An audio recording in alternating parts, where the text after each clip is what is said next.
Bom, pessoal, então hoje, seguindo aí o nosso cronograma, né, vamos falar sobre axiomas de indução. Né? É uma das ferramentas mais poderosas que vocês vão ver durante todo o curso de matemática, é essa técnica de demonstração por indução matemática. Né? Então, tamanha a relevância dela que a gente vai passar essa aula, o da próxima semana e o da próxima ainda, falando sobre indução, sobre diversas formas de se aplicar, né? E, bom, e quando vocês forem para o segundo curso aí de teoria, vocês ainda vão ouvir falar de indução nas demonstrações, em álgebra linear, em álgebra abstrata, em análise, né? Em várias partes da matemática é utilizado esse raciocínio por indução uma hora ou outra para fazer alguma demonstração. Então vou colocar aqui axiomas de indução, só para ser o título que a gente colocou lá no cronograma que eu apresentei na aula anterior, né? De indução.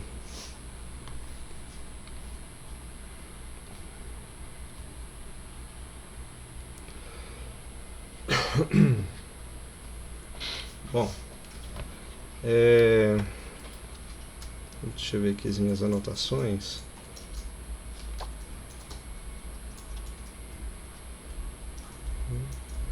Algum de vocês já ouviu falar dessa palavra indução no contexto da matemática ou em outro contexto qualquer?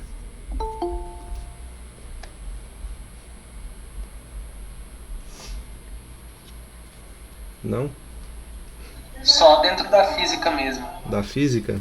Da física tem mesmo, né? Aquela de lá quando se estuda eletrostática, se eu não me engano, né? Uma das formas de você eletrizar, tem uma forma de eletrizar por indução, né? Se eu não me engano. Isso. Realmente, tem isso mesmo, né? De fato. E esse contexto de indução ele está presente em outros tópicos, né? Como por exemplo na própria filosofia, né?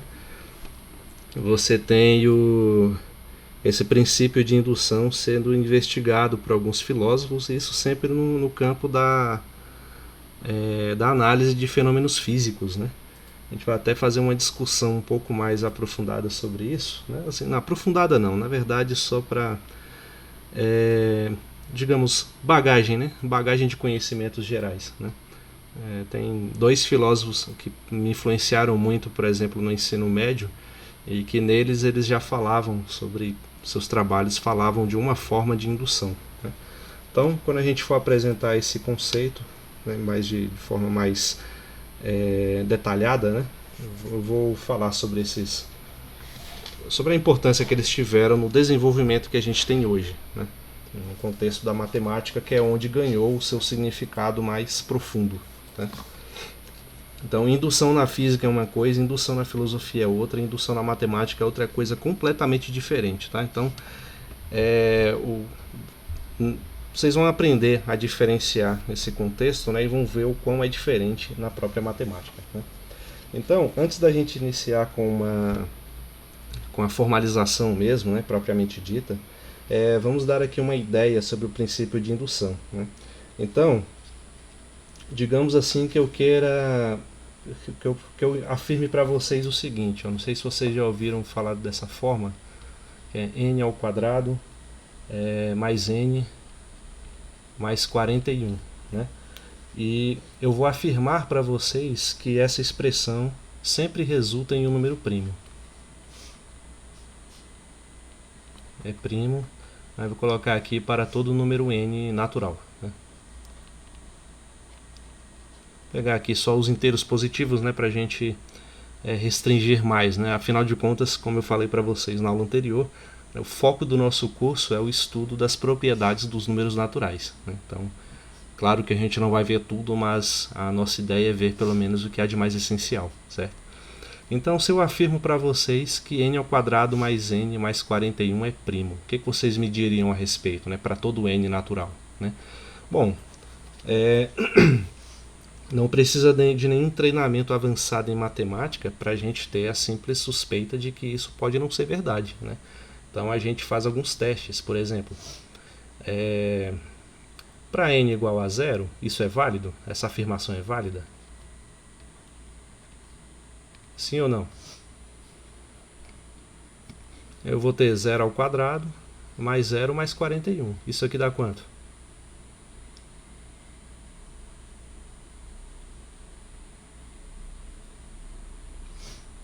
41. Dá 41. 41 é primo?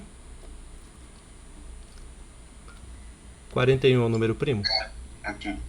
Então, para n igual a 0 vale. Mas aí você, muito cético, né? Você não vai basear a sua opinião em um só teste, né? Coloca aí para n igual a 1, né?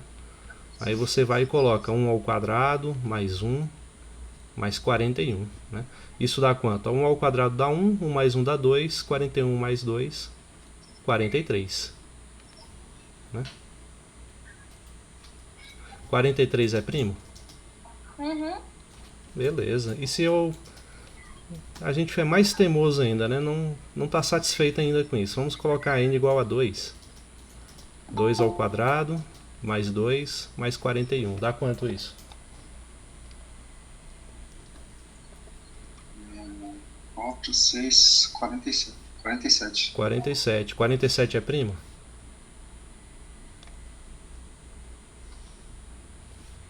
É primo também. Primo também. Olha só, o negócio está funcionando, né? Aí você fica assim já querendo afirmar, né, que isso é verdade, né? Essa afirmação, essa fórmula de fato só gera números primos. Aí tenta um n um pouco maior, pega aí n igual a, sei lá, pega 6, né? Então, 6 ao quadrado mais 6 mais 41, dá quanto? Ó, dá 36, 36 mais 6 dá 42, 42 mais 41 dá 83. 83 é primo?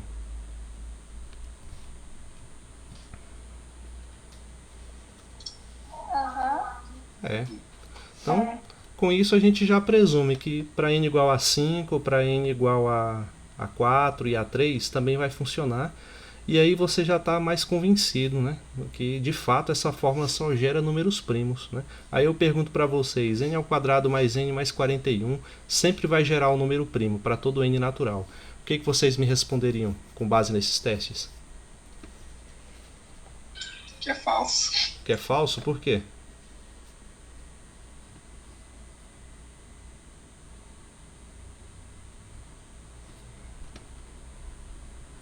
Vamos tentar entender se é verdadeiro por quê e se é falso por que é falso.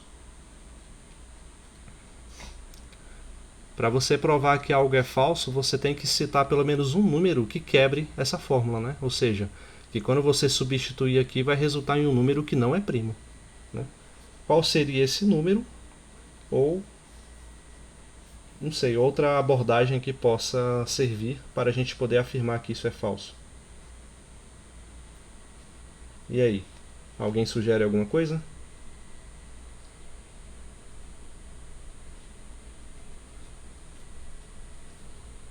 Alguém?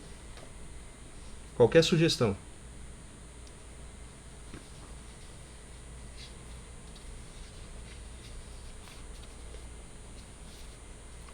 Ninguém?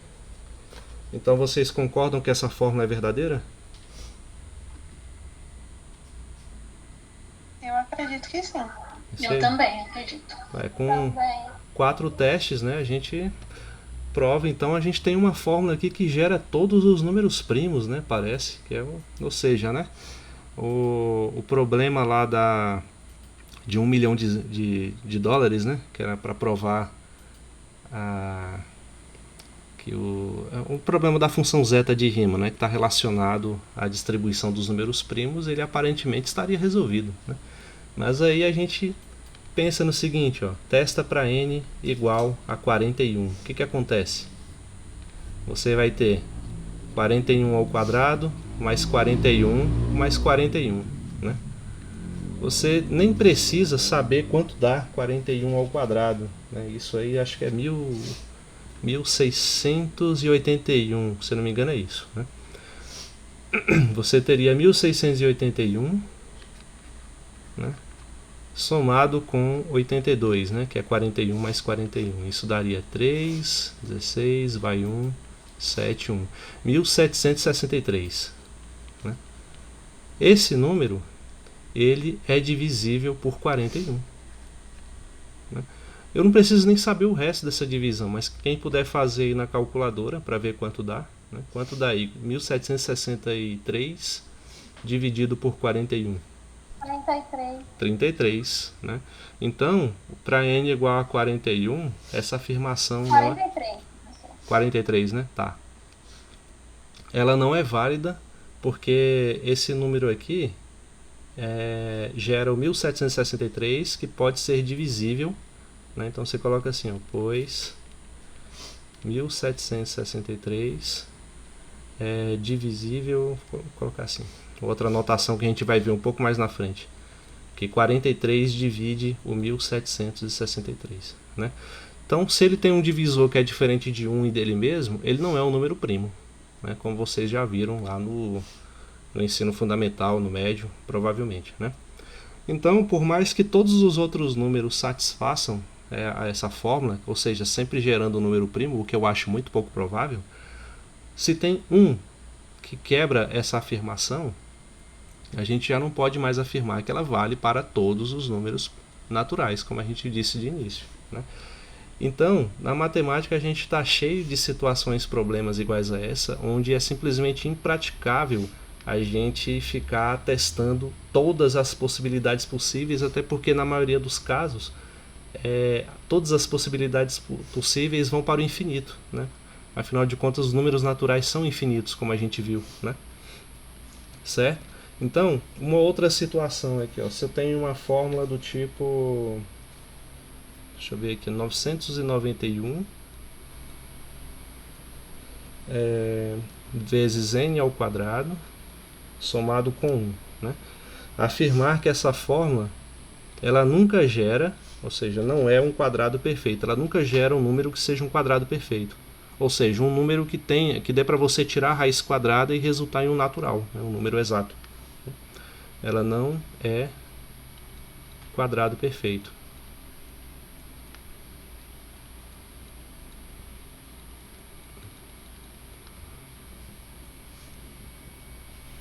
Deixa eu afastar mais para cá para eu poder escrever tudo numa linha só. Não é quadrado perfeito para todo n pertencente também aos naturais, né? Aí, da mesma forma que a gente fez, a gente pode ficar estudando, né, as possibilidades existentes, né? Então, deixa eu ver...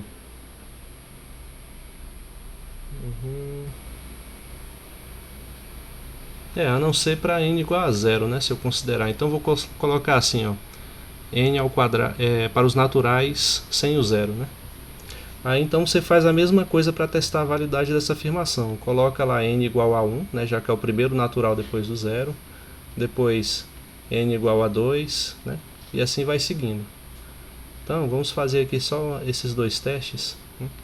Para n igual a 1 você vai ter 991 vezes 1 somado com 1, dá 992.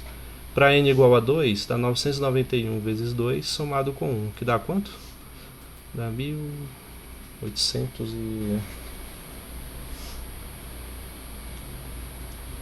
Deixa eu ver isso. Para 2 não, é 2 ao quadrado, né? Assim. Então ficaria 991 multiplicado por 4.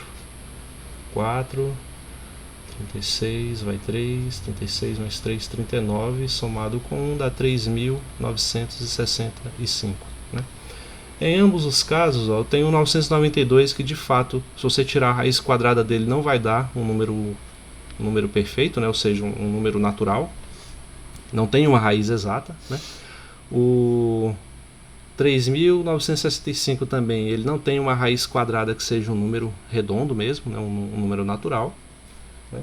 Então, para esses dois testes aí, a gente já estaria convencido, né, a afirmar que só vai gerar números que não são quadrados perfeitos. Esse é até muito mais fácil de verificar se é primo ou não, né? Basta você ir lá na calculadora, colocar o número resultante, apertar a tecla de raiz quadrada e ver o que vai dar. Se aparecer alguma coisa com vírgula, então a afirmação é verdadeira. Certo? Aí, nesse caso, a gente pode ir testando Aqui na anotação que eu fiz, eu coloquei para n igual a 7, né? Aí deu isso aqui, ó, dá 991 vezes 7 ao quadrado mais 1, que dá... Cadê?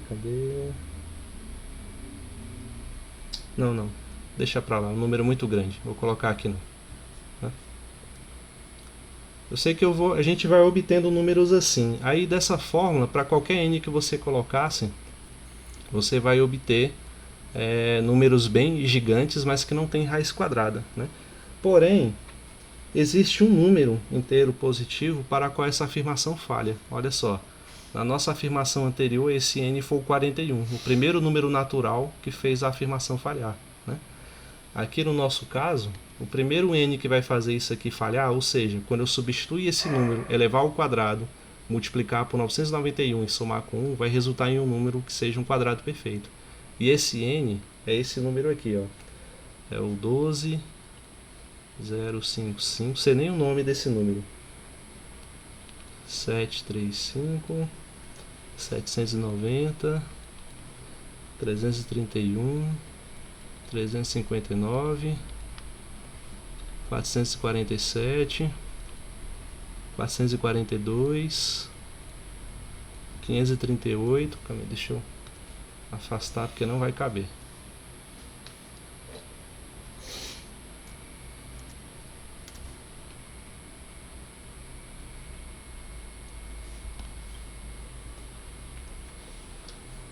É 538, 767. Eu não sei nem o nome que se dá a esse número aqui, mas quando n for esse número aqui, a gente vai ter um quadrado perfeito, certo? E esse número só foi possível chegar graças aos atuais recursos computacionais, né? Mas imagina um matemático do século XVI ou XVII sendo defrontado com esse tipo de questão. Ele não teria como fazer alguma afirmação, né, sobre a validade dessa fórmula para todos os infinitos números ou não, né? Então, diante dessa dificuldade apresentada, é que surge essa técnica de demonstração, né, de validação de afirmativas, né, chamado de princípio de indução finita, que a gente vai estudar agora, certo? Então, qual é a ideia, né, do princípio de indução? É que quando a gente tem uma proposição que é verdadeira, né, a gente teria que provar todos os infinitos casos para poder verificar se ela é verdadeira mesmo, né? Então, vou mostrar para vocês uma forma que funciona como se fosse um chamado efeito dominó, né? Ou seja, quando você tem várias pecinhas de dominós enfileiradas, né, todas em pé uma atrás da outra, onde basta você derrubar uma peça para que todas as outras caiam, né, em vez de ter que sair derrubando uma por uma, ok? Então você pode entender o princípio da indução dessa forma, né? Então eu vou enunciá-lo de uma forma um pouco diferente que está lá na bibliografia que eu recomendei para vocês, mas é porque existem várias maneiras de se fazer isso, né? Então, vou colocar aqui o princípio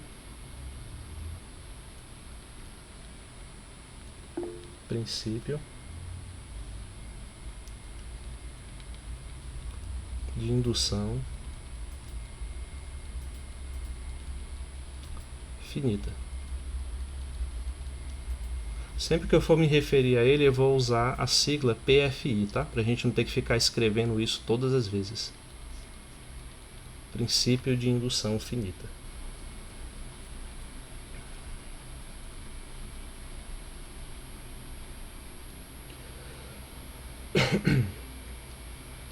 Então,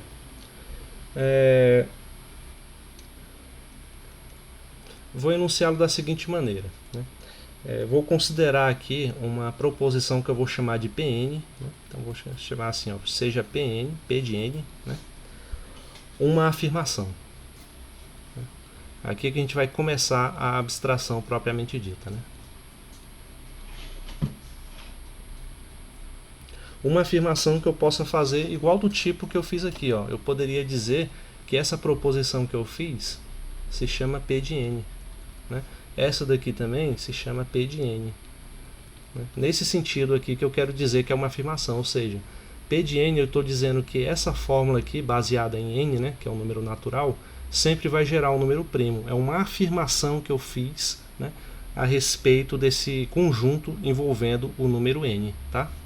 Então, entendam por afirmação, por proposição, Pn, essa ideia. Né? Por isso que eu coloquei esses exemplos para a gente conseguir ilustrar de uma forma mais concreta. Okay? Então, ela é uma afirmação onde eu vou considerar um n maior ou igual a um número a dado, né? Pode até considerar no contexto dos inteiros mesmo, mas eu vou colocar dos naturais, né? Eu vou colocar só dos naturais, certo? Então, ao considerar essa proposição, e tenham em mente esses exemplos que eu fiz, eu vou fazer uma afirmação que essa proposição é válida para o número a natural, né? Então, ou seja, P de A é verdade. P de A é verdadeiro. Né? E outra afirmação que eu faço a respeito é: se eu considerar aqui um número R, né, pertencente aos inteiros, não, nos naturais, só naturais mesmo. Então, esse R é maior ou igual a A, e o P de R, nessa proposição baseada no número R, é verdadeira. Por hora eu vou enunciar dessa maneira, mas depois que a gente fizer um exemplo, né, eu vou fazer um enunciado um pouco mais resumido disso aqui. Né? Então, se R pertence aos naturais, né, para todo R maior ou igual a A, e se eu considerar que o P de R é verdadeiro, né, então a próxima afirmação seria P de R mais 1, né, ela também é verdadeira.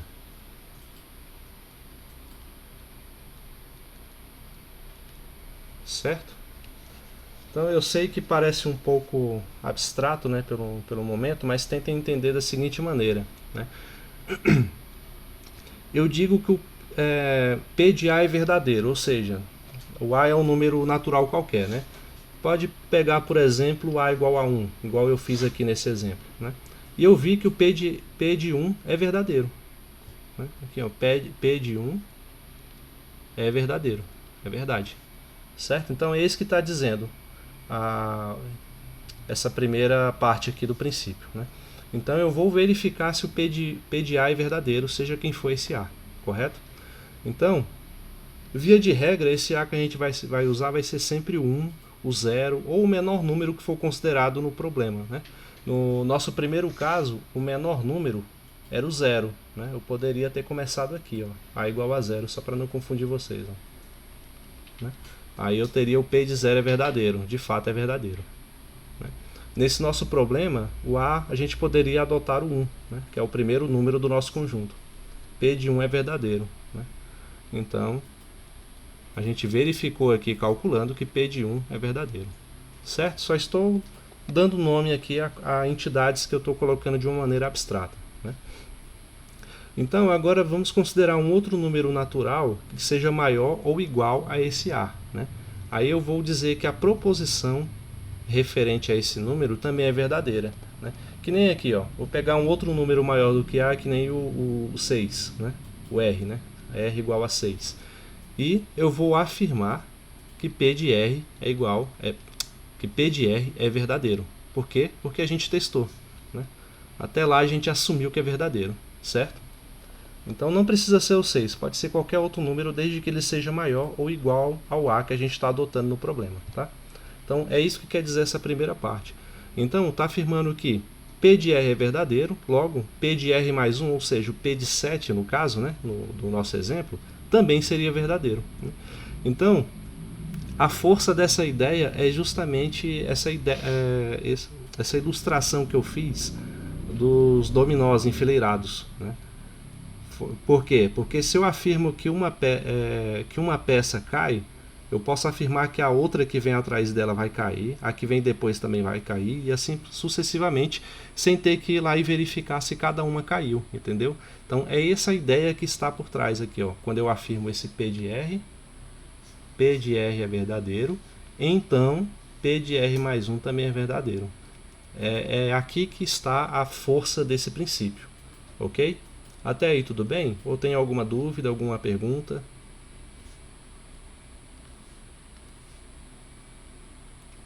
Não?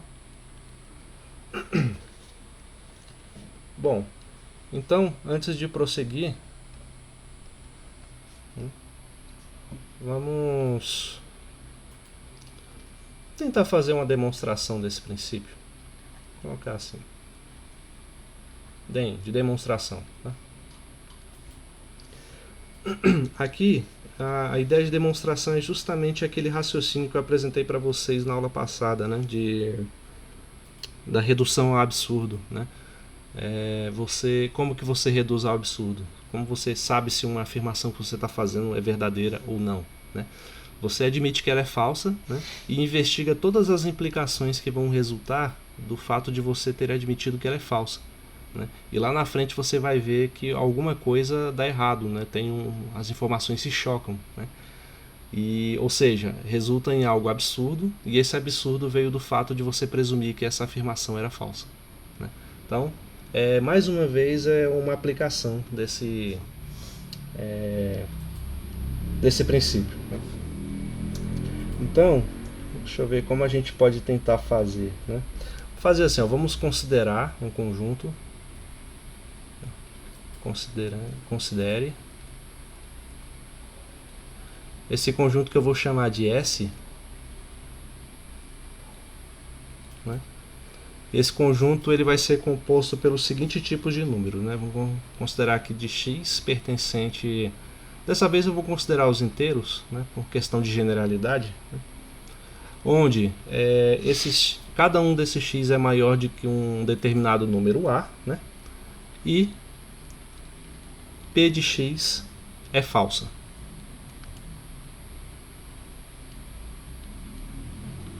Ou seja, uma afirmação que eu faço sobre esse número x é falsa, né?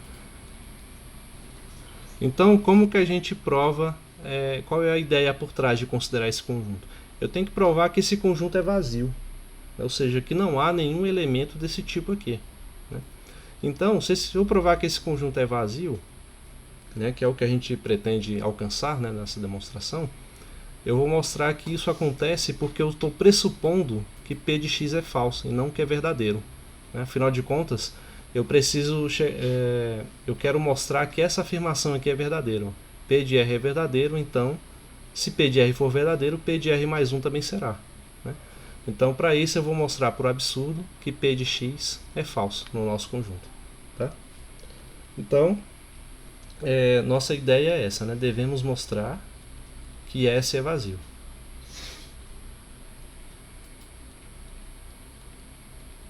Mostrar que S é um conjunto vazio, é um conjunto sem elementos. Ou seja, que de acordo com esses pressupostos aqui, eu não tenho como construir um conjunto. Então, como que eu vou supor que S é vazio? Bom, vou utilizar mais uma vez o reductio absurdum. Vou supor que ele não é vazio.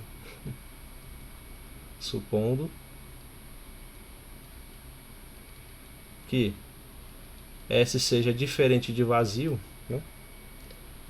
Se ele não for vazio, então existe esse elemento A que pertence ao conjunto S, né? Além disso, vai existir um elemento que eu vou chamar de M, também pertencente a esse conjunto, de tal forma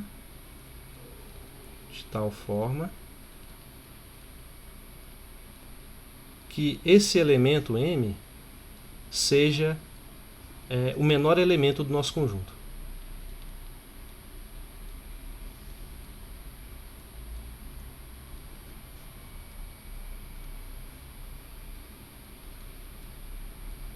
Menor elemento de S, né? É o que na teoria dos conjuntos, né, esse menor elemento é também chamado de cota inferior, de elemento mínimo, tá? Então é porque eu não vou adentrar em detalhes nessa parte de teoria de conjuntos, né? Então eu vou colocar só que ele é o menor elemento desse nosso conjunto, né? Então, agora vamos explorar, né, as possibilidades, né, dados esses dois elementos, de acordo com os pressupostos do nosso princípio, né? Então eu vou estabelecer aqui uma relação entre esse elemento M e o A, né, de acordo com o princípio de indução, para ver se a gente encontra alguma contradição, né? Então vou fazer assim, ó. Primeiro eu vou assumir se o M for maior, pode ser até maior ou igual, mas não precisa não, vou colocar só maior do que A, né? Se M for maior do que A, eu vou poder dizer que P de M é falso.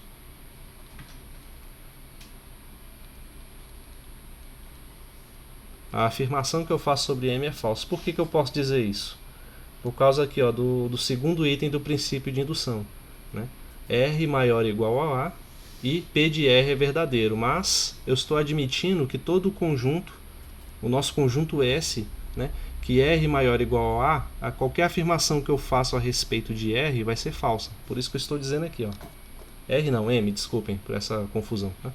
Se no nosso conjunto ele é formado assim, eu vou colocar aqui um elemento genérico M, M maior ou igual a e P de M vai ser falso. Então é isso que eu estou afirmando, certo? Mas, se eu considerar o M menos 1, né, já que eu estou só envolvendo números inteiros nessa conta, né? Se M é maior do que A, o M menos 1 ele pode ser maior ou no máximo igual a A, né?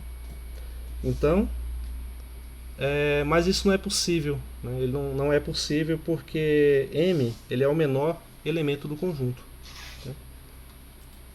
Então vai dizer assim, ó, mas M é o menor. Então eu não posso ter um número M menos 1 que seja maior do que A, porque o M é o menor elemento, né?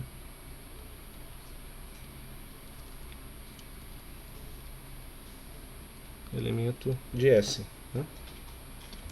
Portanto, o M menos 1 ele não pode pertencer a esse conjunto S, né?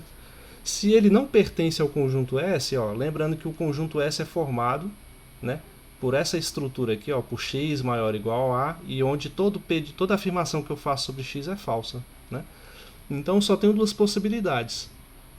Se eu tenho um elemento que está no conjunto, as afirmações sobre ele é falsa.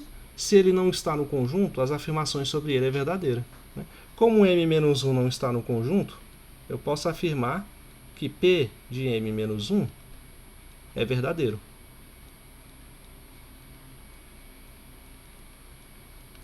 Certo?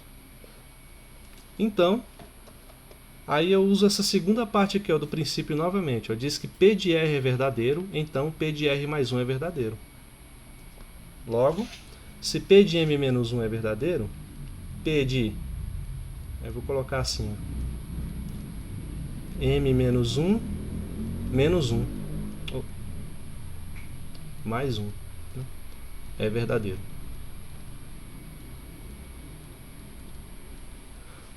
Ora, isso por quê? Porque eu estou considerando, aqui é P de R mais 1, né? Eu estou considerando que M menos 1 fosse esse R, né, que eu estou me referindo lá do enunciado, tá? Por isso que eu coloquei M menos 1 mais 1 aqui entre parênteses. Só que menos 1 mais 1 é 0, eu vou ter que P de M é verdadeiro.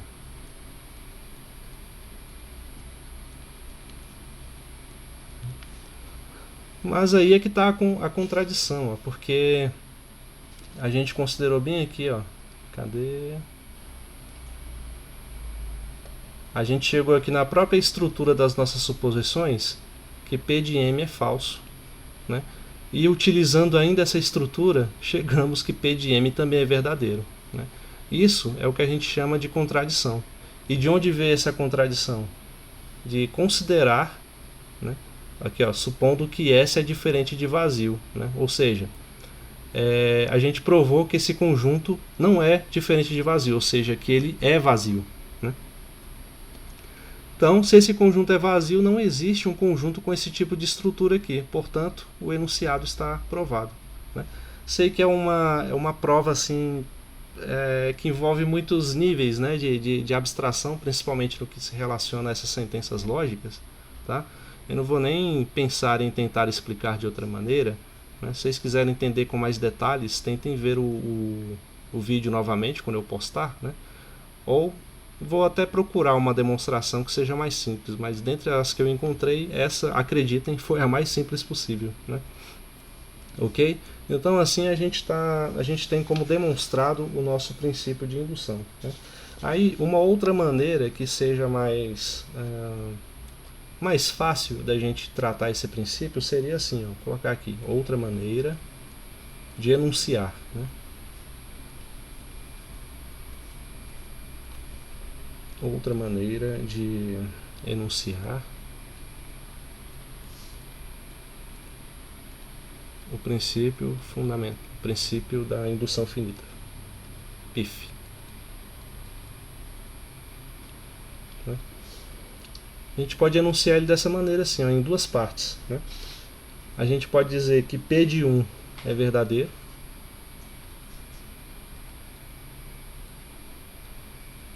Na maioria dos problemas que a gente... P de 1 entenda como a afirmação sobre o primeiro elemento, tá? Não necessariamente o número 1. Né? P de 1 é verdadeiro. Né? E para todo K pertencente aos naturais, a gente vai poder dizer que P de K é verdadeiro.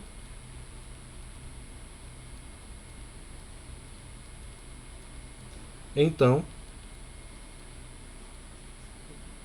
P de K mais 1 é verdadeiro também. Vou colocar só verdade. Né? Então, P de K mais 1 é verdadeiro. Se eu posso afirmar isso, a gente chega à conclusão de que a afirmação vale para qualquer n do nosso conjunto. Então, P de n é verdadeiro. Verdadeiro para todo n pertencente aos naturais. Ok? Então acho que vamos trabalhar com esse enunciado, que ele é um pouco mais prático, né? Aí vamos para os exemplos, né, que é o que mais interessa nesse momento.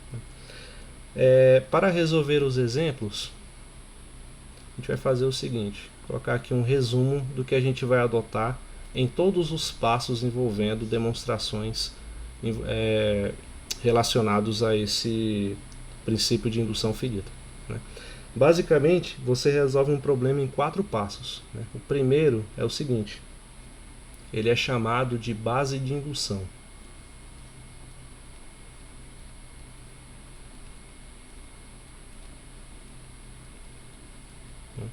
Eu vou abreviar para BI.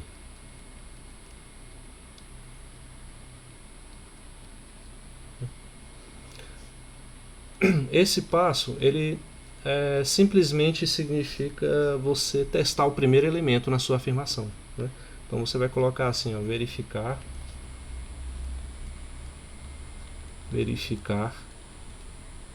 se P de 1 é verdadeiro.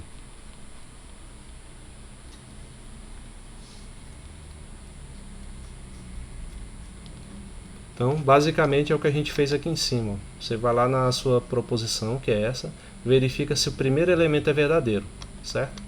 Esse é chamado de base de indução.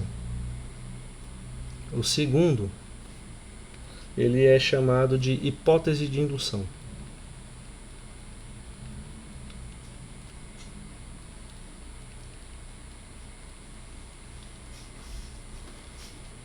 Abreviado apenas como HI.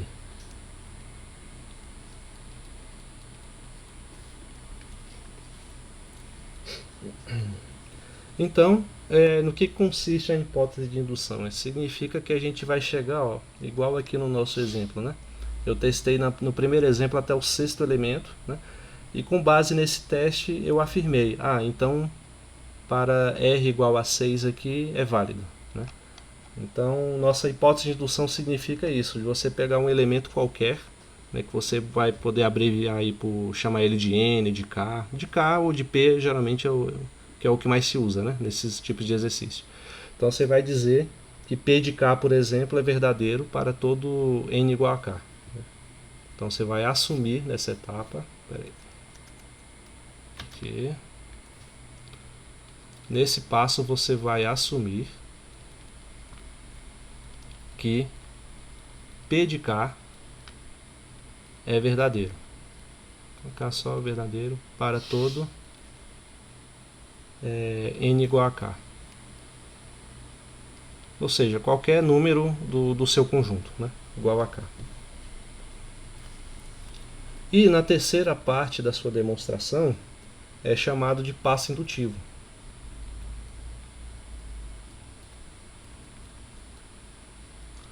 Só observando o seguinte, estou fazendo aqui essa divisão, mas nem todo autor, né, das bibliografias que vocês podem encontrar, apresentam esse resumo, né, de como é o procedimento de resolver um problema por indução, como essas 4 etapas aqui.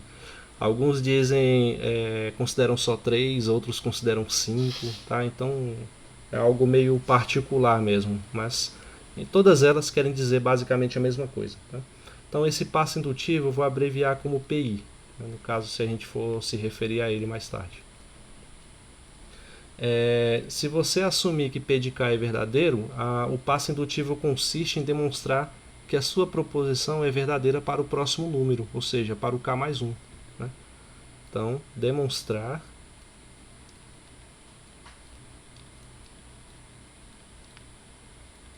que P de K mais 1 é verdadeiro.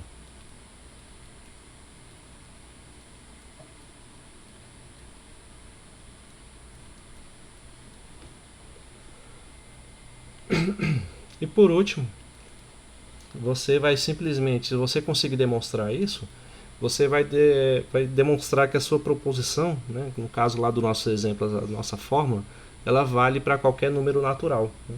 Esse aqui não tem uma nomenclatura, não, eu preferi não colocar nenhum nome, que seria já o passo final. Tá? Seria concluir que a nossa proposição válida para qualquer número natural. Vou representar isso como P de N. Né? Concluir que é verdadeiro para todo N maior ou igual ao K, que a gente adotou aqui como na hipótese de indução. Certo? Então, antes de perguntar se vocês estão entendendo ou não, vamos partir para um exemplo, que é só aí que a gente sabe se entendeu de verdade ou não. Né? Vou começar aqui exemplificando, né, essa técnica com o famoso problema lá que o menino Gauss resolveu lá aos seus 8 ou 9 anos de idade. Né? Que era saber o resultado dessa soma aqui, ó, basicamente. 1 mais 2 mais 3... Né? Até o enésimo termo igual a n vezes n mais 1 dividido por 2. Né? Alguém já viu isso? Sabe do que se trata esse tipo de sequência? Como é que ela é chamada?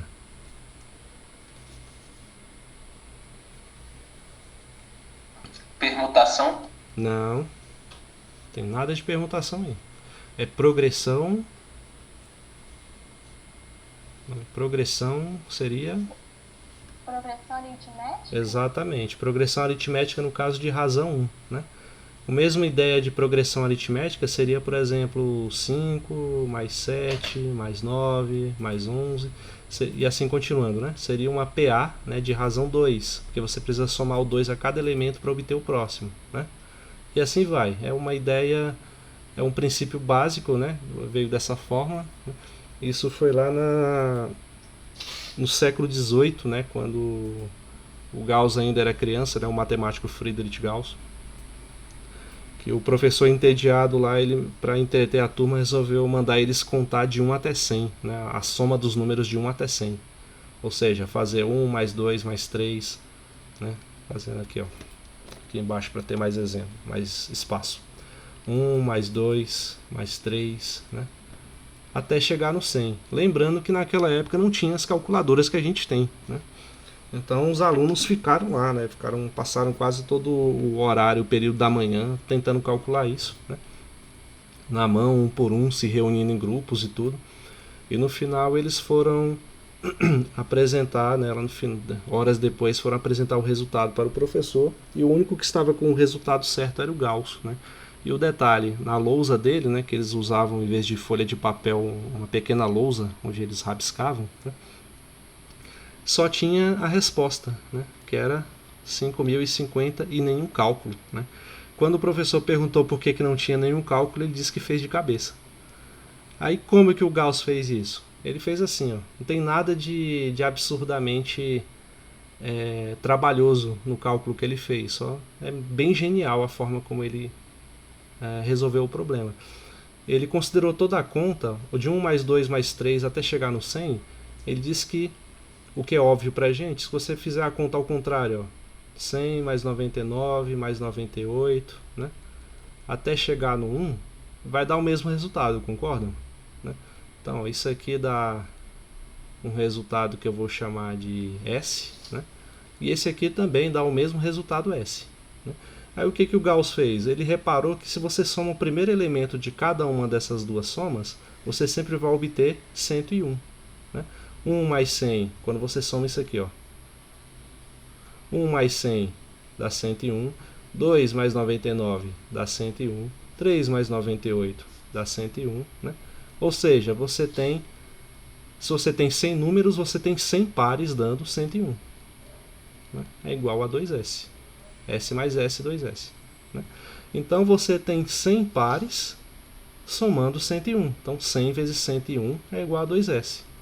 Certo? 100 vezes 101 é 10.100. É igual a 2S. Portanto, S só pode ser... Opa, que eu errei. 10.100, né? Igual a 2S.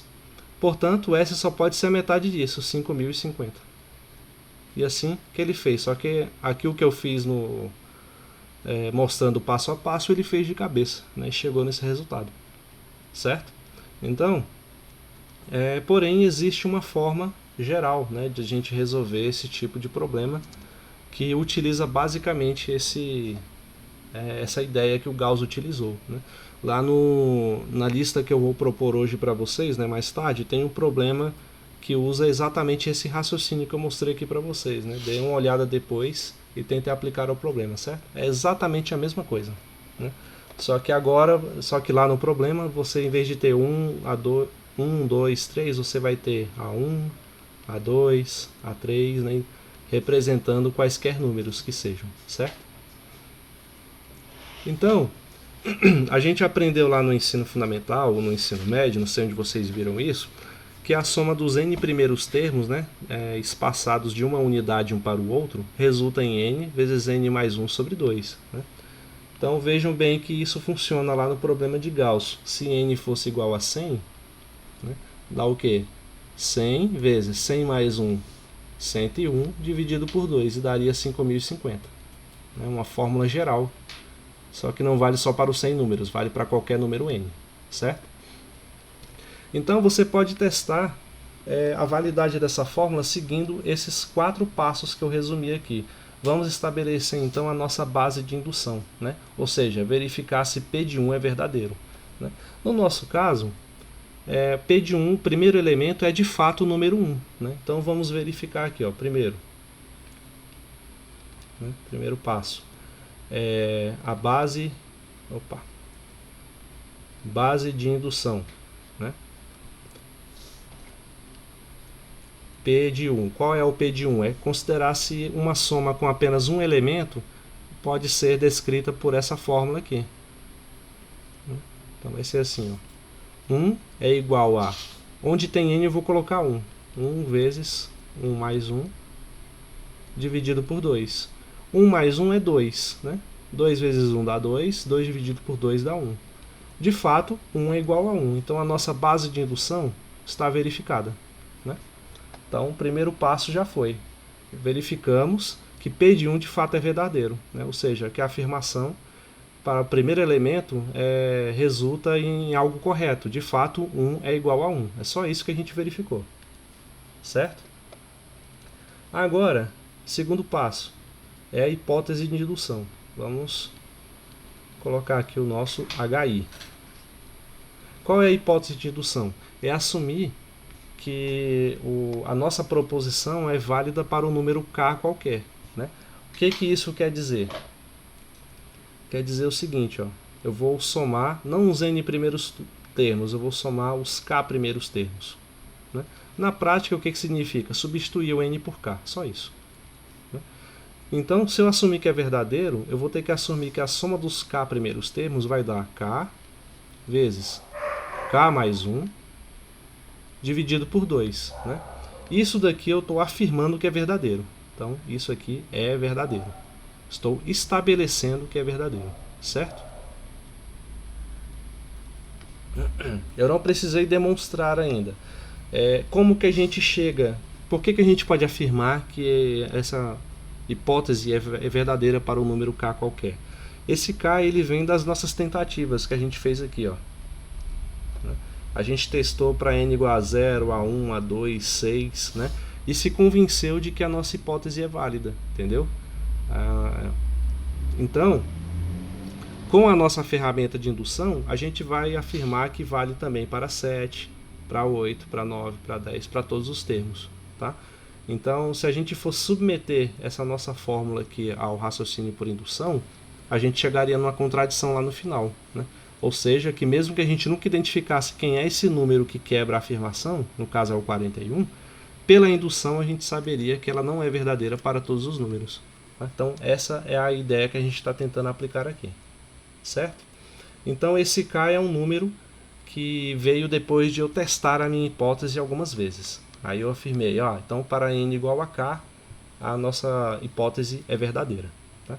Então, esse é o nosso segundo passo. O nosso terceiro passo consiste no seguinte, passo indutivo. É demonstrar que P de k mais 1 também é verdadeiro. Ou seja, colocar assim, PI, passo indutivo. Aqui eu somei os k primeiros termos. Agora eu vou somar os k mais 1 primeiros termos. Mais k. E quem vem depois do k é o k mais 1 mesmo. Então, se isso daqui for verdadeiro, o que eu vou ter que obter como resultado vai ser o quê? Se para k é igual a k vezes k mais 1 sobre 2, para k mais 1 vai valer o quê? Onde aparecer o k, eu vou colocar o k mais 1. Então aqui eu tenho k, vai virar k mais 1. Né? E aqui onde tem k mais 1 vai ser k mais 1, que é k mais 2. Dividido por 2. Tá? Então a gente tem que verificar se isso daqui é verdadeiro. Certo? Vocês entenderam esse passo ou não? Esse terceiro passo aqui. Não. Não entendeu? Não. Não, fazer de novo. Não tem problema não. Fazer de outra cor para ver se ilustra melhor. Então olha só o que diz o nosso passo indutivo. Primeiro, no segundo passo, eu afirmei que a nossa sequência é válida, ela é válida, a nossa afirmação, para o número k qualquer. Então, se ela é válida, significa que para n igual a k, eu vou ter essa fórmula aqui. Até aí tudo bem? Ou não? Sim. Sim, né? Então, agora eu quero verificar se eu colocar mais um termo na nossa sequência, ou seja, se eu colocar aqui o k mais 1, né? O que vai ter que acontecer? Eu vou ter que obter uma expressão adequada para o k, para essa sequência com mais um termo, com o k mais 1. Né? Então, olha só o padrão. Na sequência de cima, quando ela termina em k, qual é o resultado? É k, é o próprio número que está aqui, multiplicado por ele mesmo mais 1. Né? Esse é o padrão que aparece. Né?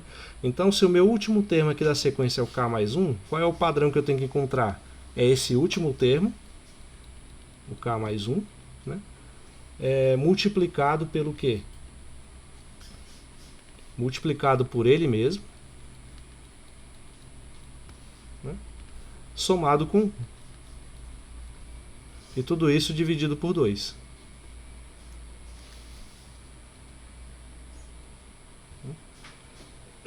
é uma questão de identificar o padrão que surge na sequência. Então, mais uma vez, quando a nossa sequência termina em K, né, o que o nosso problema afirma é que esse resultado, essa soma toda, pode ser expressa assim, ó, como esse último termo da sequência, no nosso caso K, né, multiplicado por ele mesmo mais 1, tá aqui entre parênteses, dividido por 2. Então, seguindo essa lógica, se a nossa sequência termina em K mais 1, qual deve ser a estrutura final dessa forma fechada que representa a soma? É esse último termo, K mais 1, né, multiplicado por ele mesmo mais 1 dividido por 2, para poder seguir o mesmo padrão da fórmula de cima. Né? Conseguiu entender agora? Agora sim. Sim? Ah, tudo bem. Se não entender, pode interromper, porque esses passos são importantes, tá? Vai começar com um problema mais trivial, mas tem outros que a gente não consegue identificar muito bem, né, esse último número, como que ele se relaciona com a fórmula final. Né? Mas tem que ter sempre ideia essa noção que eu falei aqui, ok? Então, a fórmula que eu preciso obter, né, fórmula fechada, tem que ser essa. Né? Ou seja, colocar aqui a forma mais fechada possível. 1 mais 2 mais 3, mais K mais 1, tem que resultar em K mais 1, vezes K mais 1 é K mais 2, né? Dividido por 2. Aí é que entra a diferença, né, do processo de indução para a forma que vocês aprenderam a pensar a matemática até então. Né? Por quê? Na matemática você tem um problema e através de várias ferramentas você deduz uma solução. Né? Aqui na indução você tem algo que parece muito com o processo inverso. Você já tem a resposta. A resposta tem que dar essa. Né? Agora você tem que fazer as manipulações matemáticas permitidas, né, que te possibilitam dizer se você vai poder chegar ou não nessa resposta. Né? Então é algo que demora um tempo, né, leva uma certa prática para a gente poder pensar os problemas dessa forma, mas é uma maneira bastante poderosa de se tratar uma série de problemas da teoria dos números e de outros campos, como eu disse para vocês. Né? Então, vamos tentar descobrir aqui. Ó. Eu vou colocar aqui a sequência de novo, né? Já que esse passo de indução ele consiste nisso. Ó. Ele consiste em demonstrar que P de K mais 1 é verdadeiro. Tá? Ou seja, demonstrar que a minha afirmação é válida quando eu coloco mais um termo, que seria o próximo depois da sequência, que é o K mais 1. Né? Então vou colocar 1 mais 2 mais 3 até o késimo termo e depois o termo K mais 1. Né? Eu não vou colocar a fórmula aqui porque afinal de contas é ela que eu quero deduzir. E a fórmula que eu deduzi no final, eu vou comparar com essa daqui. Ó.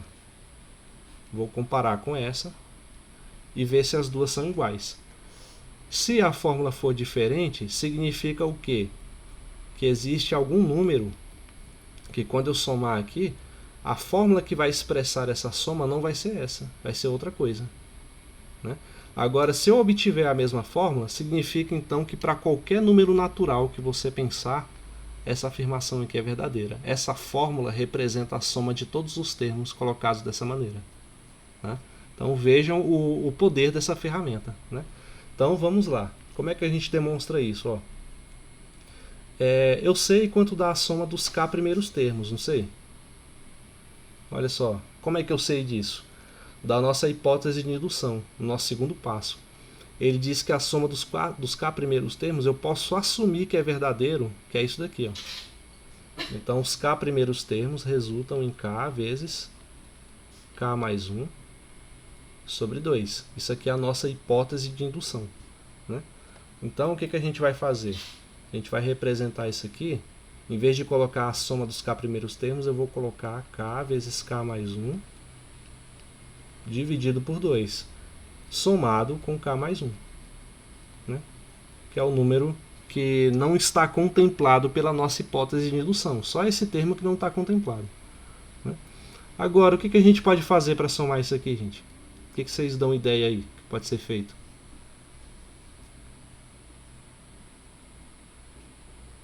E aí?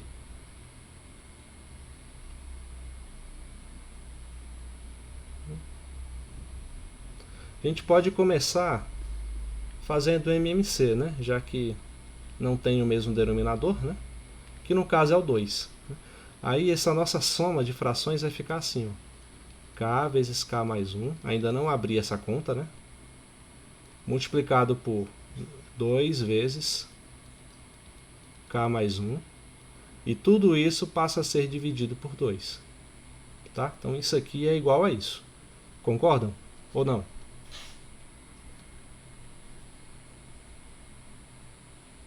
Sim. Sim? Então, continuando.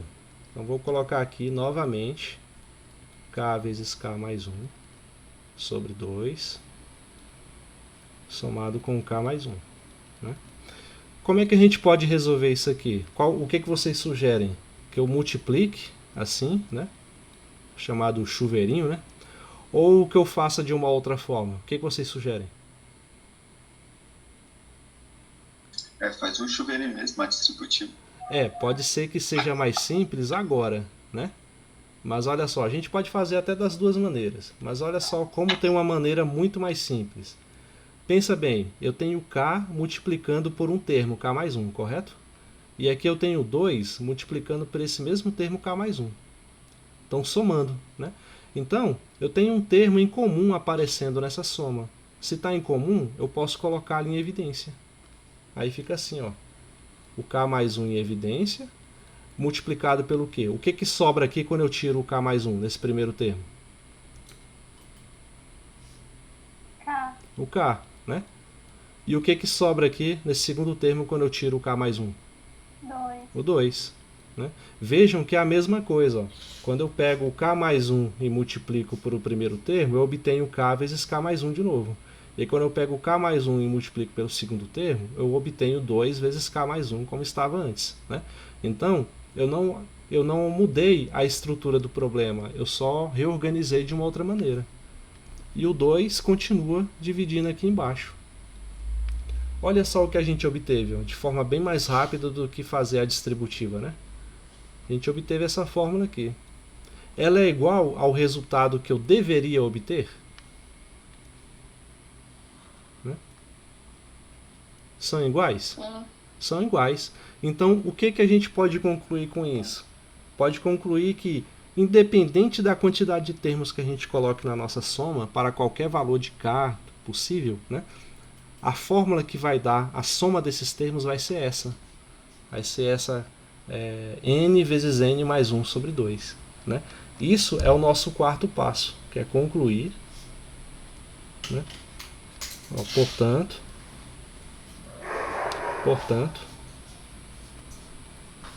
para todo n pertencente aos naturais, né, essa soma aqui, ó, 1 mais 2 mais 3,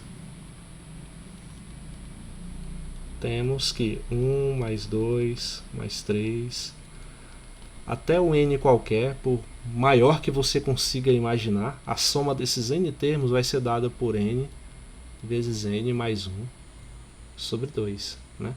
E o princípio de indução nos garante isso, que você,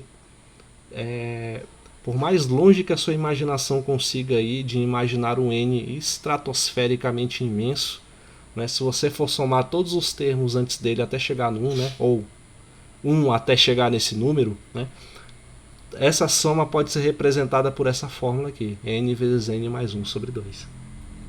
Certo? Vocês conseguiram entender a ideia por trás? Sim ou não? Podem falar. Sim, é um pouco confuso, mas deu pra entender. É bastante confuso. Eu me lembro que quando eu aprendi isso também na graduação, eu levei algumas noites insônias até em cima de alguns problemas, tentando entender a eficácia desse problema, dessa técnica, né? Mas é como eu falei, tudo é da prática, né? A gente vai apanhando bastante até conseguir pegar, né, uma certa prática. E é claro que os problemas que eu vou propor para vocês nas atividades não vai ser nada absurdamente difícil, né? Vai ser uma mera aplicação como essa que eu fiz. Vocês podem dividir a solução nesses 4 passos que eu fiz aqui, que vai ter que sair, né? Lembrando que o que aconteceria se a fórmula que eu obtesse aqui fosse algo diferente, ó. Digamos que desse isso. Qual seria a conclusão? K vezes K mais 1 multiplicado por K mais 3 sobre 2. Qual seria a conclusão?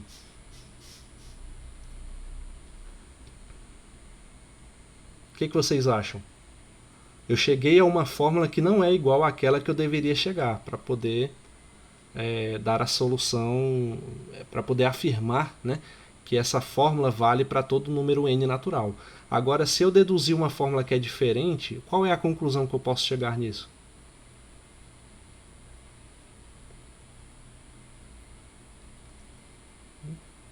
A conclusão é aquilo que eu falei, é que em algum momento vai existir um número natural, né, não importa quão longe ele esteja aí, né, perto dos 4 trilhões ou sei lá quanto mais números maiores, né, vai existir esse número, né, que vai quebrar essa afirmação, que ele vai dizer que a soma dos números naturais colocados dessa maneira não é permitida, não pode ser expressa por essa fórmula para qualquer número natural, não.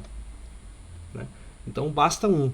Né? E o legal dessa fórmula, dessa técnica da indução, é o quê? É que você não precisa encontrar esse termo.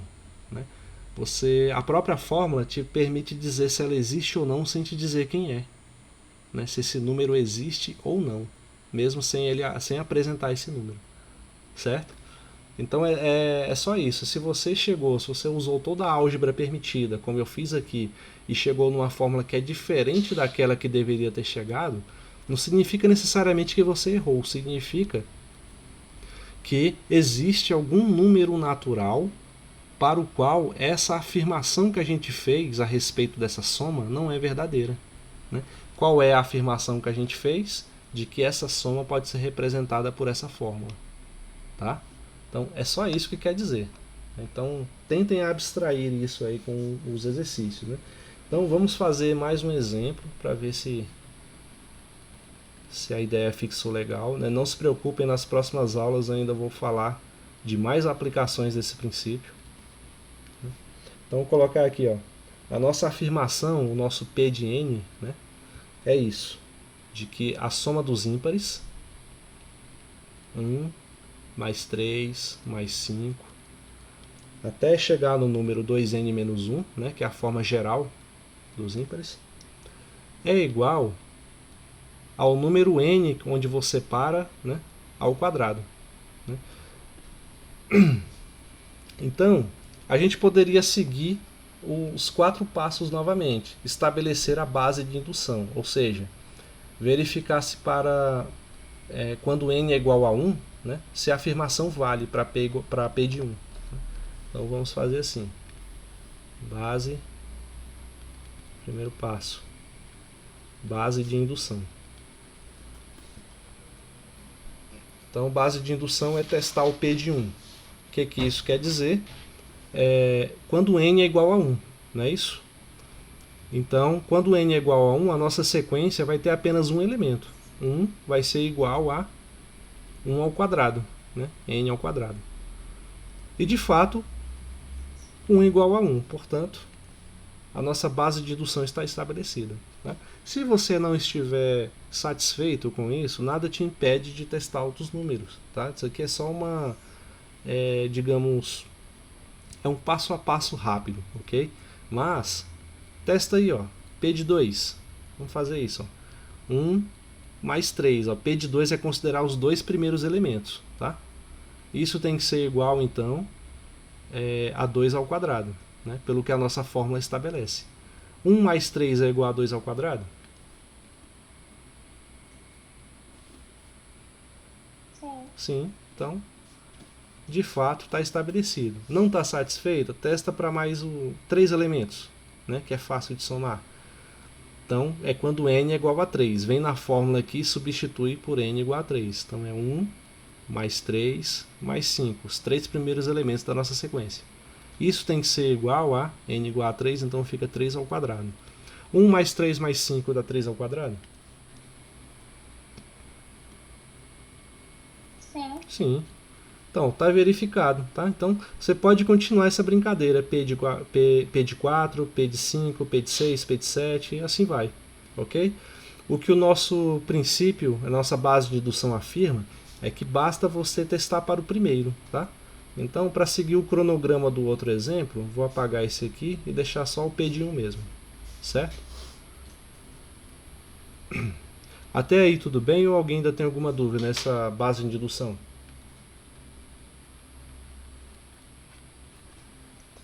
Até aí de boa. Tá aí de boa, né? Agora vamos ver então o próximo passo, a hipótese de indução. O que diz a hipótese de indução? Ali é o que a gente estava fazendo, não estava testando para P quando a sequência tem 2 elementos, 3, 4, 5, né? A hipótese de indução significa que você vai testar até um késimo termo da sua sequência e vai afirmar que ela é válida, né? Então, P de K é verdadeiro.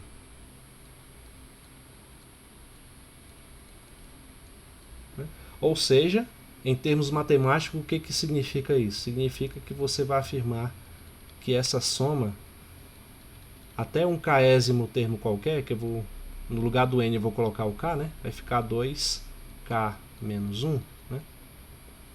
É igual a k ao quadrado. Isso daqui eu posso afirmar como sendo verdadeiro, tá? Eu posso utilizar isso como eu fiz lá no nosso exemplo anterior, beleza? Então, até essa parte aqui, alguém tem alguma dúvida?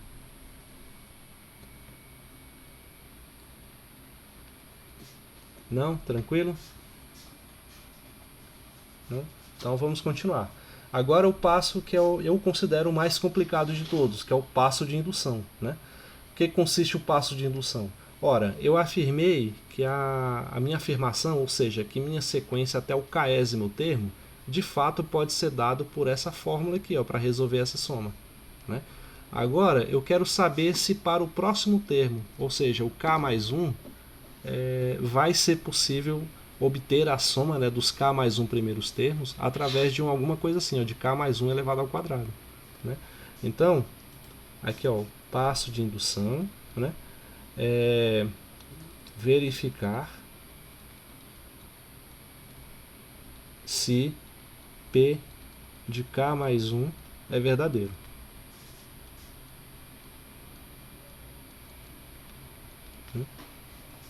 Fazer aqui na parte de baixo. Na prática, o que significa? Colocar mais 3, mais 5, mais 2k menos 1, né, que é o késimo termo, e vou acrescentar mais um termo, né, que é o termo 2k mais 1 menos 1, né? E menos 1. E isso vai ter que ser igual a quanto? Ora, quando eu finalizava a minha sequência no késimo termo, o resultado dava k ao quadrado. Se eu estou finalizando a minha sequência no termo k mais 1, então o resultado dessa soma eu espero que dê k mais 1 ao quadrado. É isso que eu tenho que verificar se é verdadeiro ou não, certo? Então, só ficando claro, aqui é o primeiro termo, aqui é o segundo, o terceiro, aqui é o késimo termo, né? E esse aqui, o nosso passo de indução, significa em verificar se o k mais 1, o késimo mais 1 termo, ele satisfaz as condições dadas, tá? Então, é basicamente isso que a gente está fazendo. Até aí tudo bem? Ou não? Quem tiver dúvida pode falar, porque essa parte realmente ela é mais complicada mesmo. Tranquilo? Então, vamos prosseguir. Então, o nosso objetivo é esse. Vamos só resolver essa parte aqui. 2 vezes k, 2 vezes 1, subtrair de 1 para ficar algo mais fechado, né? Então, eu quero saber se 1 mais 3 mais 5 mais 7 mais 9 mais 11 mais 2k menos 1 mais 2k mais 2 subtraído de 1. Então fica 2 menos 1, fica 2 mais 1, ou fica 2k mais 1, certo? Aí eu não vou colocar o resultado aqui, eu espero encontrar k mais 1 ao quadrado, né? Mas é o que a gente tem que verificar, a gente tem que ver se vai chegar aqui, nisso. como resposta, né? Vamos verificar se a gente chega nisso. Se não chegar, é porque essa fórmula não é geral, essa fórmula não expressa a soma de qualquer quantidade de números ímpares, né? Ao quadrado, né? Desculpa, é só números ímpares, né? Só números ímpares. E então deve ter uma outra fórmula, né? E se chegar na mesma fórmula, significa então que essa maneira de expressar a soma dos ímpares, né, através do n ao quadrado, ela é geral, ela vale para todos os naturais ímpares, né? Então é a hora da verdade, vamos ver, né? Como que demonstra isso? Ó, eu sei que essa primeira parte aqui da soma, ela corresponde à nossa hipótese de indução, onde eu afirmei que a soma até o késimo primeiro termo, né, aqui, ó, até o késimo primeiro termo, dá k ao quadrado. Então, eu já afirmei lá atrás que isso aqui vale k ao quadrado, né? Então, o que a gente precisa fazer é k ao quadrado mais 2k mais 1. Quanto dá isso? Né? Eu posso tirar os parênteses, né? Isso dá k ao quadrado mais 2k mais 1. Né? Isso daqui eu pergunto para vocês, é a mesma coisa que k mais 1 ao quadrado? Sim ou não? Oi? Sim. Sim? Por quê? Sim. Porque se fizer 2k, vai ficar k ao quadrado mais 2k mais 1. Se você desenvolver aqui, você está falando, né? O k mais 1 ao quadrado? Isso. De fato. Vai pegar aqui o mesmo de baixo. Exatamente. Essa é a ideia. Quando você... Às vezes, isso aqui eu estou mostrando por causa do seguinte, ó. Às vezes você vai chegar numa expressão fechada. Nesse caso aqui é muito simples de você verificar que de fato bate com a expressão que está aqui, né? Que a gente deveria chegar. Mas às vezes isso não acontece. Aí para você verificar se as duas são iguais, você vai ter que ir lá na expressão esperada, né, que é essa, e desenvolver ela, os quadrados, os cubos, resolver qualquer coisa do tipo que dê para verificar se as duas expressões batem, né? Às vezes é o caminho mais fácil, tá? Então, de fato,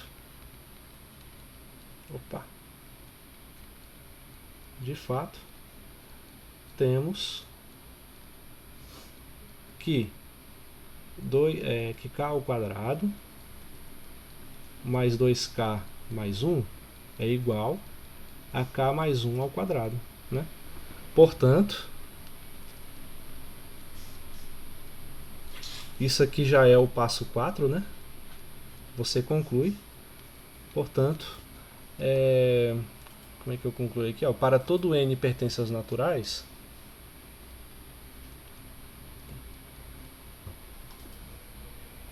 a gente tem que 1 mais 3 mais 5 até chegar no enésimo termo é igual a n ao quadrado. E assim termina a demonstração do exercício, né? Significa que essa expressão de soma de números ímpares vale para qualquer número n que você possa imaginar ou não, né? Sem você ter que ter testado todos os números naturais para isso. Certo? Todos entenderam ou ficou alguma dúvida?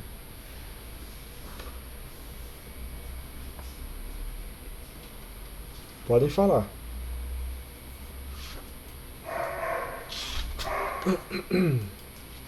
Sim? Não? Por enquanto, tudo certo. Tudo certo? Sim. Então, beleza. Aí é uma digressão que eu queria fazer com vocês sobre isso, né? Que, um exemplo. Quando você... por exemplo, a teoria da relatividade de Einstein, ela já foi verificada experimentalmente algumas centenas ou talvez milhares de vezes, e todas elas corroboraram com os resultados esperados que a teoria exprimia, né? Mesmo assim, mesmo terem sido lá centenas de resultados, a gente considera assim, né? Foi o suficiente foi o suficiente para poder afirmar que a teoria proposta por Einstein era uma lei geral de como o universo se comportava, né? E a gente precisou de algumas centenas, ou seja, de um número que a gente conseguia contar, apesar de número muito grande, para poder estabelecer que a teoria dele era uma lei geral, né? Na matemática, quando você pega, por exemplo, a conjetura de Goldbach, né, que é um problema em aberto ainda na teoria dos números primos, né? A gente vai falar mais sobre ela lá na frente. Esse problema está em aberto há centenas de anos, aí, eu não lembro exatamente há quanto tempo, acho que é um pouco mais de 200, né? E ela já foi verificada em computador que ela é válida para não sei quantos trilhões, não, para não sei quantos quatrilhões de números primos, sabe? Que o resultado bate com o que é previsto pela conjetura feita por Goldbach, né? E mesmo assim, na matemática, esse número ele não é nada perto do infinito. Portanto, a ideia não está demonstrada, certo? Então, na matemática só vale assim, ou nenhum ou todos os números infinitos possíveis, né? Então é a única maneira de estabelecer uma verdade em matemática, que, como eu disse, na física, na química ou na biologia, bastaria um número enumerável consideravelmente grande para poder estabelecer uma lei, mas ainda assim é algo que está dentro das nossas possibilidades, né? Então essa técnica de indução, ela vem para poder afirmar isso. Aí eu vou mostrar aqui para vocês um problema chamado de tem um lógico inglês início do século XX que chamou de indução galinácea, né? Então esse nome é um tanto cômico, mas diz assim: indução galinácea, né? Esse galinácea vem de galinha mesmo, né? Porque ele propôs o seguinte, uma historinha para poder representar o que ele queria dizer com isso, né? Havia uma galinha nova, né, no quintal de uma velha senhora. Aí diariamente ao entardecer, a boa senhora levava milho às galinhas. No primeiro dia, a galinha desconfiada esperou que a senhora se retirasse para se alimentar, né? Aí no segundo dia, a galinha de forma prudente foi se alimentando enquanto a senhora se retirava. Então ela já começou a dar uma certa confiança, né? Aí lá no 90º dia, a galinha cheia de intimidade já não fazia caso da velha senhora estar ali ou não. Ela já não tinha medo nenhum, né? Aí no 100º dia, ao se aproximar a senhora, a galinha então pensou assim: não tenho que temer, né? Todos os outros dias ela não fez nada contra mim, eu vou lá, né? Então no 100º dia, ela já chegou na velha senhora e foi ao encontro dela para reclamar pelo milho, né? Que ela levava todo santo dia, né? Aí foi nessa oportunidade, né, qual foi a surpresa quando a senhora pegou a galinha pelo pescoço com a intenção de pô-la na panela, né?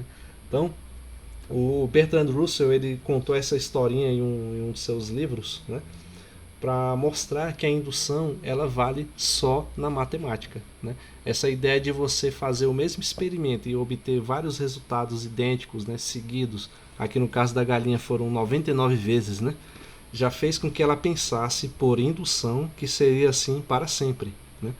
E na vida real nem sempre isso acontece, né? Então, esse número n que a gente pode encontrar, ele pode não estar dentro das nossas possibilidades, mas cabe a nós descobrir aí por essas técnicas se pode ou não ser encontrado, né? E a indução é a ferramenta exata para isso, ok? Até o momento, alguma dúvida? Vocês pensaram direito no que foi proposto até agora?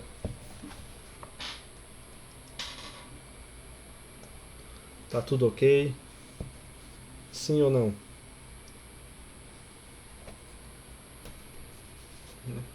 Deixa eu pegar aqui mais um probleminha pra gente resolver. Deixa eu ver aqui. Tem um aqui que é um pouco mais desafiador. Mais um exemplo para a gente poder encerrar, né?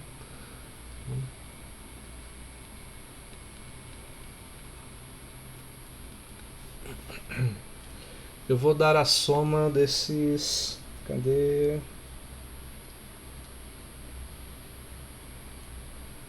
Pode ser aqui dos quadrados, né, dos n primeiros termos. 2 ao quadrado, 3 ao quadrado, até o enésimo termo ao quadrado, né?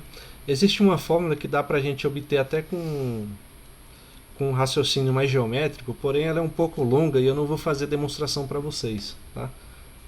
Mas é muito utilizada, que diz que essa soma aqui dá n vezes n mais 1 vezes 2n mais 1 sobre 2, ou sobre 6.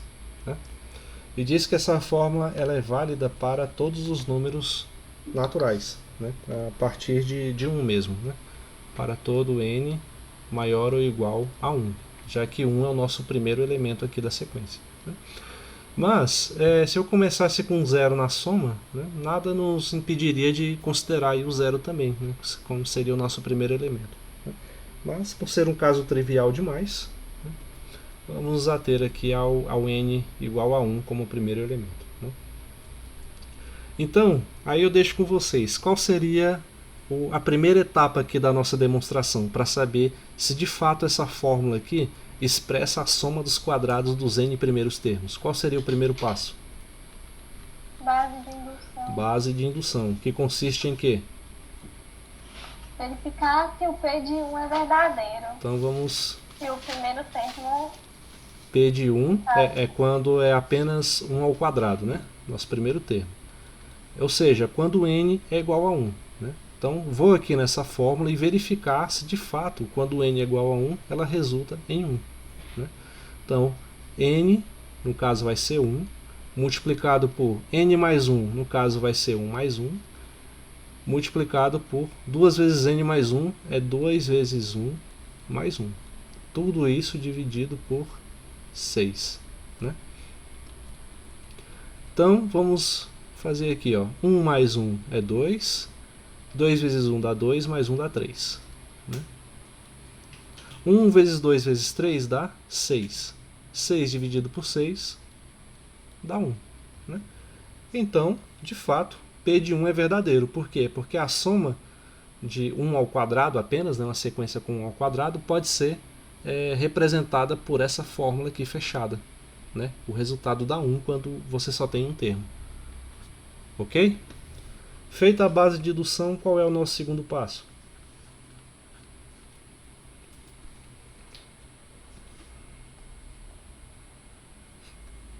E aí, gente, qual é o segundo passo? Hipótese de indução. Que consiste em quê?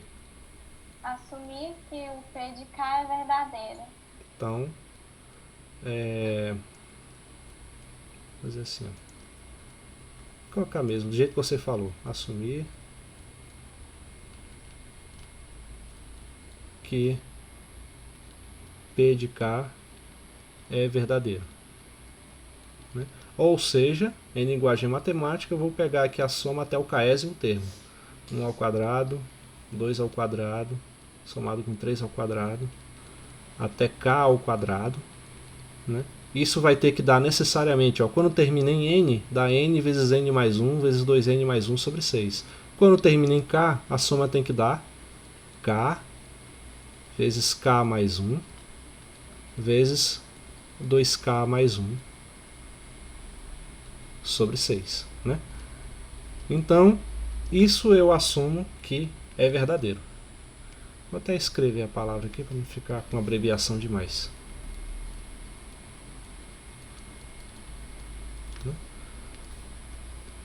Certinho? Isso aqui eu assumi como verdade. Né? Isso vale para a gente. Terceiro passo é fazer o quê? Passo indutivo. Que seria? Demonstrar que o P de K mais 1 ele vai se encaixar também nessa fórmula. Ele é verdadeiro. Certo. Demonstrar. Então, K mais um termo é verdadeiro. K mais 1 é verdadeiro.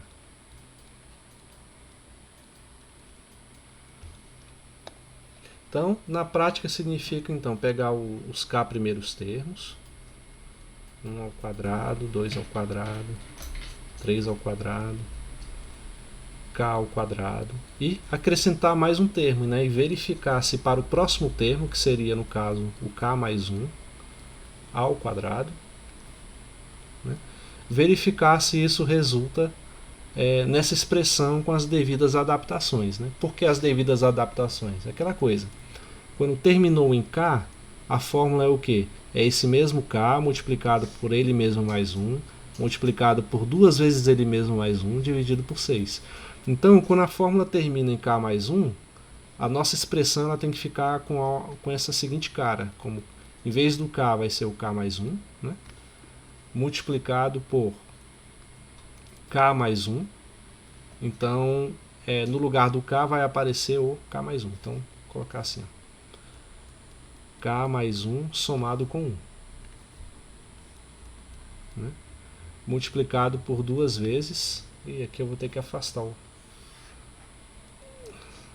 para escrever tudo na mesma linha, rapidinho. Acho que aqui tá bom.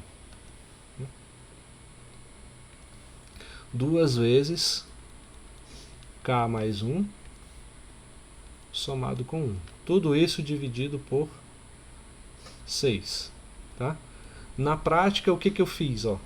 Onde tinha k aparecendo na fórmula, eu só coloquei o k mais 1. Por isso que eu coloquei até de cor diferente. Certo? Espero que ninguém tenha dúvida ainda nessa parte. Né? Mas se tiver, pode falar. Né? Resumindo, eu posso resolver essas contas, né, para ficar uma expressão mais fechada. A nossa fórmula fica assim, ó. 2 ao quadrado, 3 ao quadrado, k ao quadrado, mais k mais 1 ao quadrado. Dá quanto? K mais 1 eu repito. Aqui, k mais 1 fica k mais 2. Aqui, 2 vezes k, né? Multiplicado por 2 vezes 1, que é 2, somado com 1, dá 3. Tudo isso dividido por 6. Certo?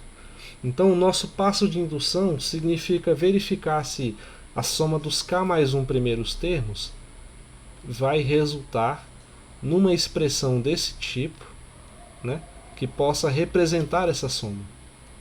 Tá? Eu quero saber se eu posso representar essa soma através de uma expressão desse tipo. Né? Então, como que a gente faz? Ó? Vamos aqui colocar novamente.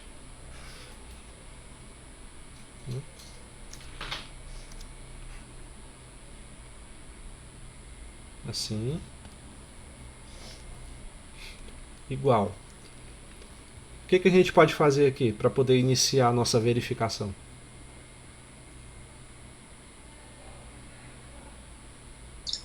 Colocar em evidência? Não, vamos utilizar a nossa hipótese de indução. Né? O que a hipótese de indução diz? Que a soma até os k primeiros termos resulta em que eu posso afirmar que a soma dos k primeiros termos é representada por essa expressão aqui. Né? É isso que o princípio de indução nos ajuda nesse sentido. Tá? Então eu vou até colocar aqui, ó, colocar na linha de baixo.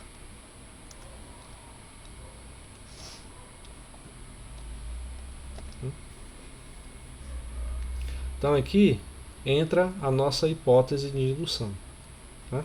Na prática, o que significa? Eu sei que essa primeira parte aqui da nossa soma pode ser de fato representada por k vezes k mais 1 vezes 2k mais 1 sobre 6. Né? Então é essa primeira parte somada com k mais 1 ao quadrado. E agora, o que a gente pode fazer? Lembre-se que a minha ideia é fazer manipulações aqui válidas, né? Que nos permitam chegar nessa expressão aqui fechada que eu coloquei dentro da caixinha vermelha, né? Ou se as nossas manipulações, mesmo todos os passos sendo válidos, vai chegar numa fórmula diferente, tá? Então, basicamente é esse o nosso objetivo. Né? Então, vamos esquecer a fórmula aqui por enquanto e vamos nos concentrar apenas no nosso problema. Né? O que a gente pode fazer para resolver aqui? Alguma sugestão? Tirar o mínimo? Pode ser, né? Já que é uma soma de frações, a gente pode começar por isso. Né? Aqui o denominador é 6 e aqui é 1. Ao tirar o IMC, eu não vou nem mexer nessa primeira parte. Vou deixar ela bem assim mesmo. K mais 1. 2K mais 1. Mais 6 multiplicado por K mais 1 ao quadrado. E tudo isso dividido por 6. Certo? O que a gente pode fazer aqui para... o que vocês sugerem? Que eu saia multiplicando, né, os termos, ou coloque alguma coisa em evidência? O que pode ser feito?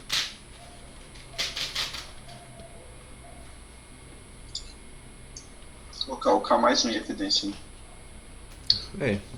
É uma boa estratégia. Pode pegar aqui o K mais 1 que aparece nesse termo da soma, e ele aparece aqui também ao quadrado, né? Então, vamos fazer isso. É até interessante fazer isso porque vai aparecer um termo K mais 1 no nosso problema, né? Então, se ele já tiver discriminado aí, é mais uma indicação, né? Então, vou pegar aqui.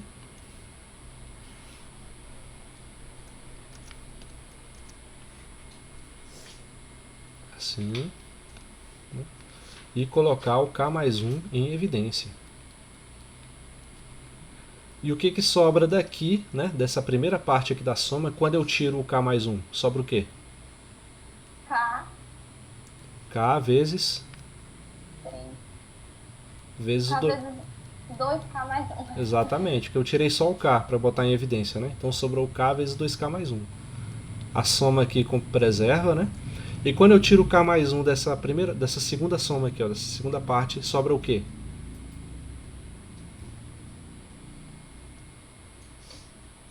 6 ao quadrado? 6 ao quadrado. Não, olha só.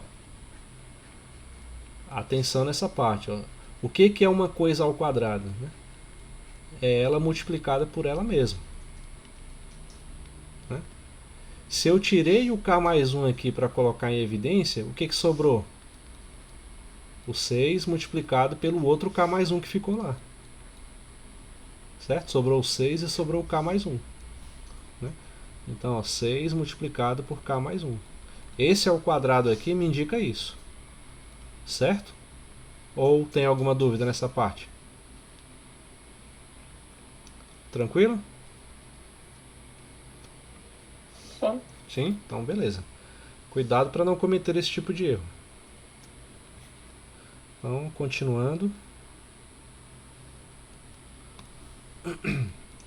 Então vou colocar aqui o K mais 1. Né? E aqui dentro a gente vai desenvolver, né? Já que não tem muito mais o que fazer mesmo. Aí, ó, K multiplicado por 2K dá quanto? 2K ao quadrado. 2K ao quadrado. E K multiplicado por K mais 1? É só o K. Mais. Aqui eu vou fazer a mesma coisa. 6 multiplicado por K, somado com 6 multiplicado por 1. 6 multiplicado por K dá 6K. 6 vezes 1 dá 6. Tudo isso dividido por 6. Né? Agora,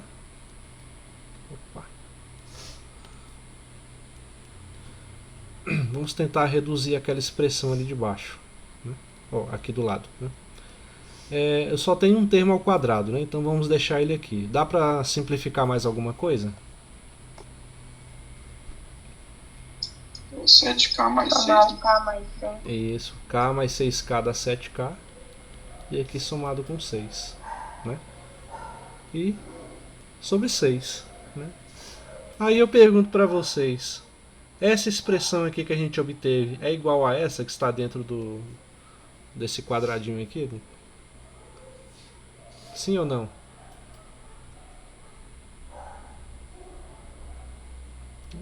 Aí para a gente verificar isso, ó, vamos fazer a comparação.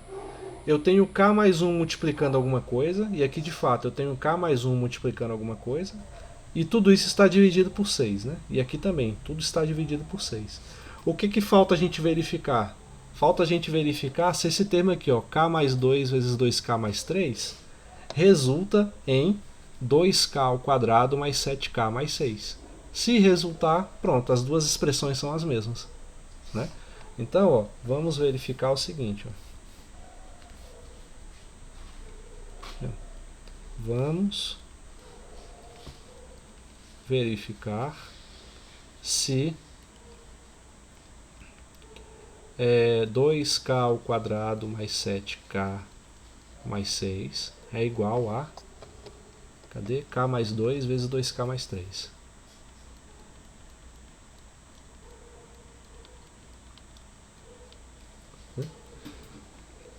Vamos verificar se isso é verdade.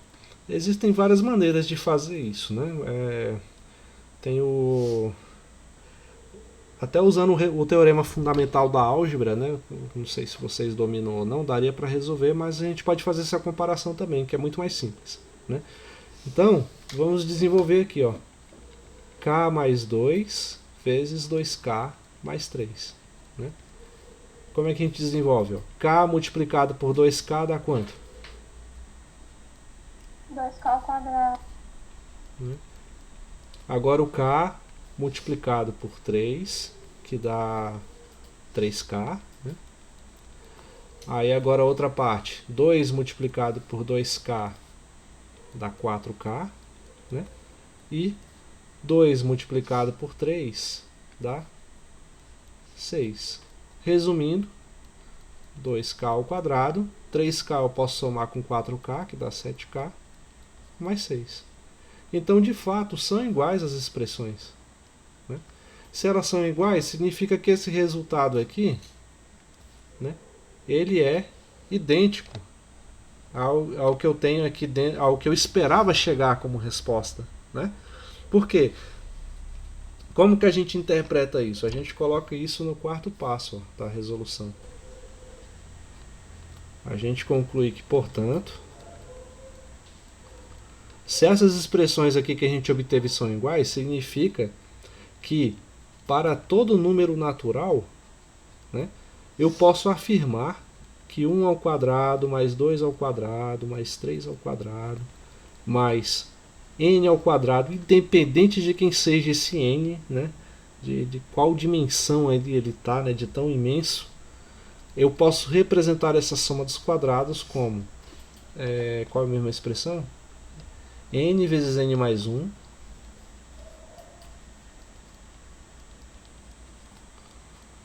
vezes 2n mais 1, não é isso? 2n mais 1 dividido por 6.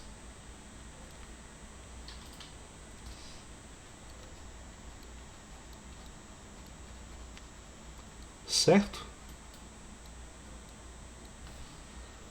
Beleza? Todos entenderam?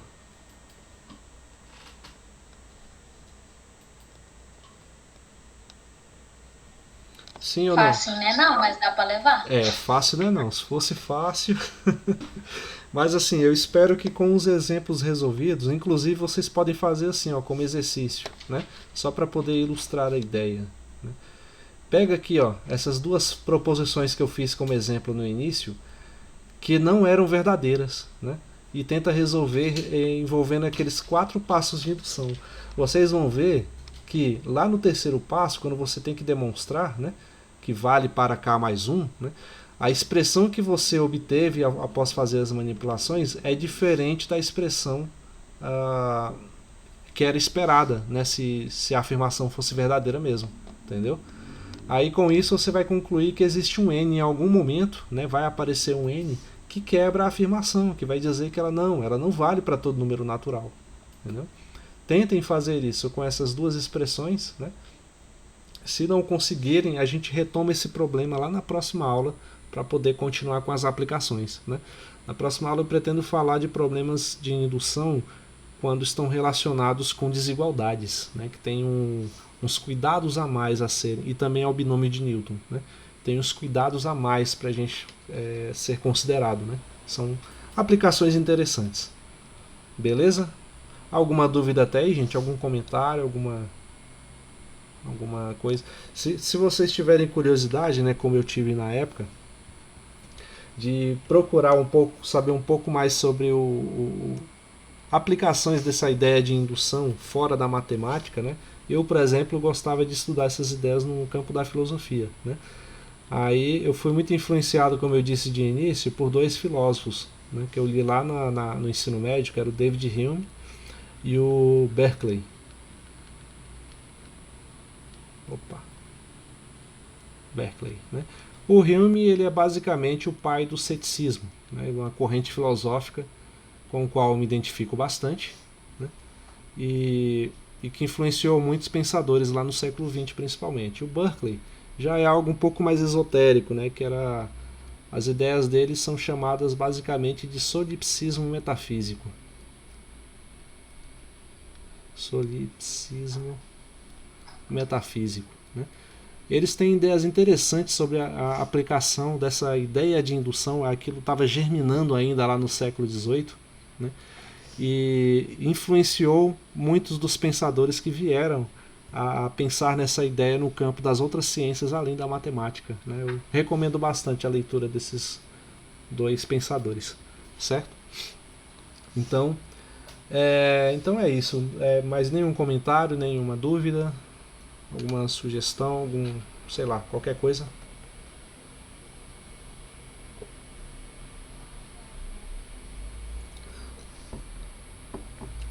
Não? Então podemos encerrar por hoje?